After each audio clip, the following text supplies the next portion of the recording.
Hello दोस्तों, मैं हूं अविनाश कुमार। इस एनसीईआरटी क्लासेस में आपका स्वागत है। तो दोस्तों, अब मैं लेकर आया हूं एक्सरसाइज 3.1 यानी आव्यूह का चैप्टर है।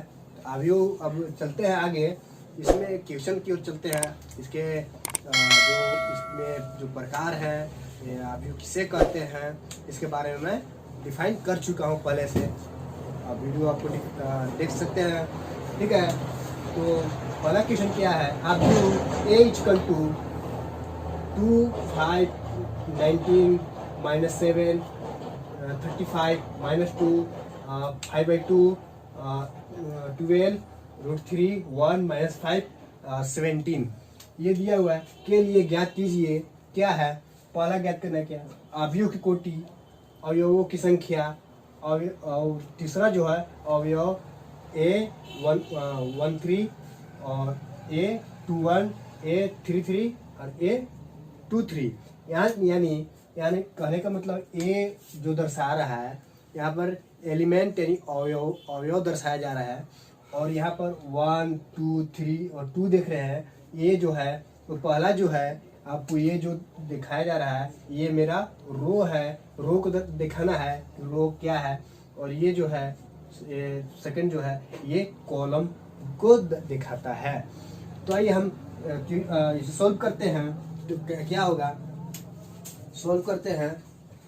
क्या हो गया, अवयवों की कोटि यानी अवयव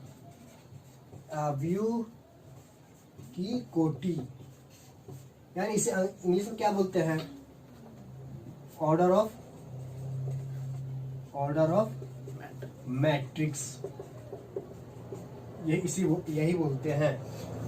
आपको इंग्लिश और हिंदी में जानना बहुत ज़रूरी है, क्योंकि 12th में आप किसी भी प्रकार से लिख सकते हैं। हिंदी इंग्लिश आप किसी भी प्रकार से लिख सकते हैं, ठीक है। क्या हो गया, तो मैंने बताया है कि अवयव की कोटि ज्ञात करने।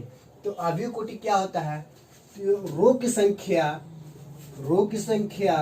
और कॉलम की संख्या को हम गुना करते हैं। यानी किस तरह से गुना के रूप में लिखते हैं, ये देखते हैं। रो कितनी है, 1 2 3, ठीक है। तो रो कितनी हो गया, रो की संख्या 3 हो गया, और कॉलम की संख्या 1 2 3 और ये 4, यानी 4 कॉलम है, यानी 4 लिख दिया। इस तरह से लिखेंगे हम। इसी को हम क्या करेंगे, क्या बोलेंगे, अवयव की कोटि यानी मैट्रिक्स, ऑर्डर ऑफ मैट्रिक्स, ठीक है। अब सेकंड जो है, सेकंड देख पा रहे हैं आप, क्या बोला जा रहा है, अवयवों की संख्या। क्या हो गया, अवयवों संख्या, अवयवों की संख्या ज्ञात करेंगे। तो क्या हो गया, अवयवों की संख्या ज्ञात करने के लिए मैंने बताया है, इसे अंग्रेजी में क्या बोलेंगे, element of number of element, ठीक है, नंबर ऑफ एलिमेंट, ठीक है। यही लिखेंगे।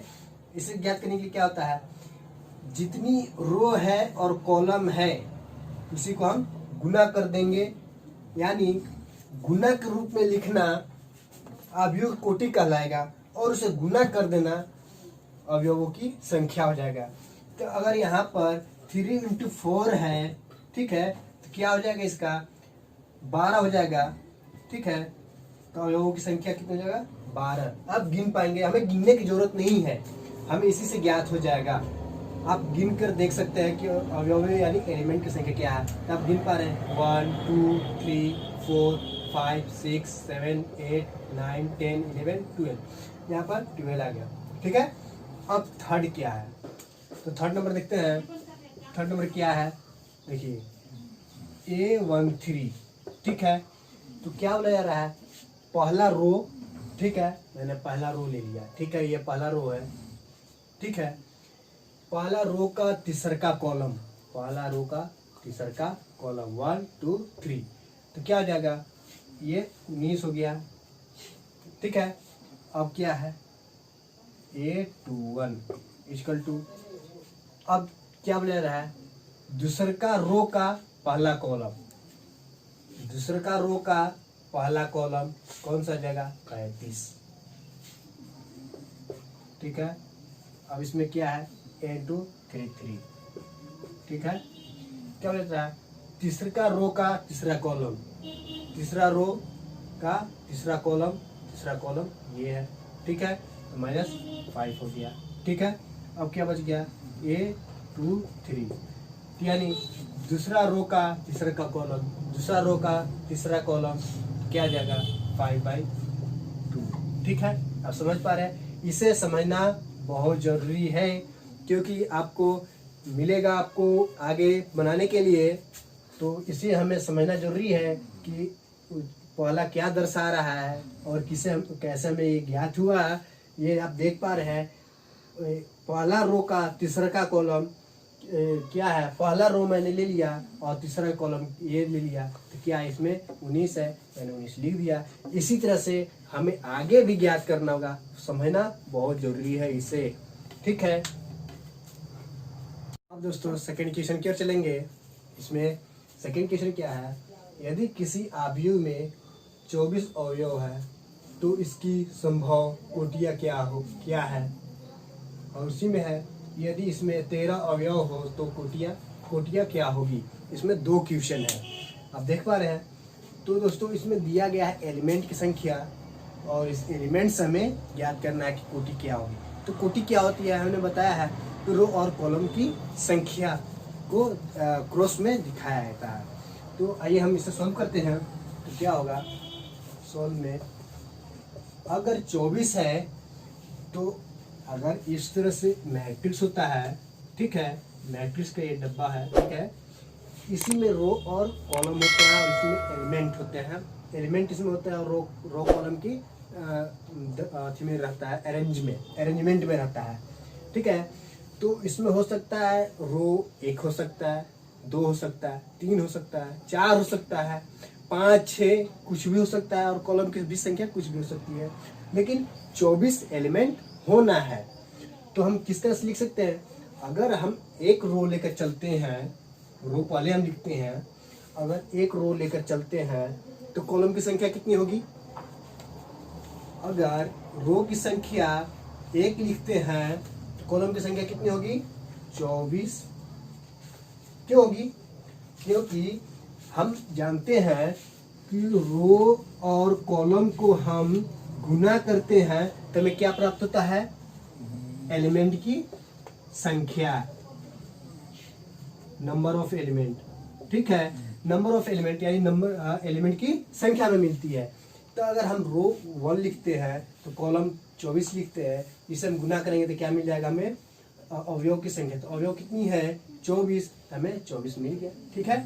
अब सेकंड इसमें ही है, अगर हम रो की संख्या हम बढ़ाकर 2 कर देते हैं तो कॉलम की संख्या कितनी हो जाएगी, 12, ठीक है।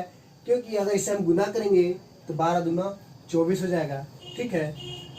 अब क्या करेंगे, इसे बढ़ाकर 3 कर लेते हैं तो क्या हो जाएगा, 3 × 8 करते हैं, क्या आ जाएगा, 8 × 3 = 24, यानी अवयव की संख्या 24 हमें प्राप्त हो जा रहा है। अब यहाँ पर 4 लिखते हैं, क्या हो जाएगा, 6 हो जाएगा, यानी रो की संख्या 4 और कॉलम की संख्या 6, तो क्या जाएगा, ये अवयव की संख्या 24 हमें प्राप्त हो जाएगा। अब क्या करते हैं, अगर हम 5 लिखते हैं तो 24 5 से डिवाइड नहीं होगा, तो अगर डिवाइड नहीं होगा तो हम रो और कॉलम की संख्या नहीं दर्शा पाएंगे। अगर नहीं दर्शा पाएंगे तो गुना करने पर हमें 24 प्राप्त हो ही नहीं सकता। इसलिए 5 को छोड़कर अब हमें 6 लेना होगा।